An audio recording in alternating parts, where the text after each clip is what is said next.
गांधी छकटारे जिला प्रशासन पक्षरु गांधी एवं शास्त्री जयंती उपलक्षे पदयात्रा अनुष्ठित। गजपति जिला पारलाखेमुंडी स्थित गांधी छकठारे आज बुधवार पूर्वाह्न 8टा बेले जिला प्रशासन पक्षरु महात्मा गांधी एवं लाल बहादुर शास्त्री जयंती उपलक्षे पदयात्रा अनुष्ठित होईछि।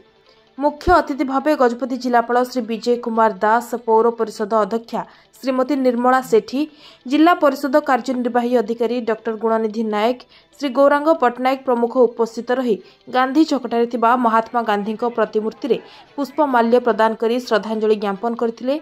एही अवसर में उक्त स्थान एक पदयात्रा बाहरी नगर परिक्रमा पूर्वक महाराजा बालक उच्च विद्यालय ठारे पहुंची। यह कार्यक्रम में बहु स्कूल विद्यार्थी एवं शिक्षक शिक्षयित्री माने जोग देथिले।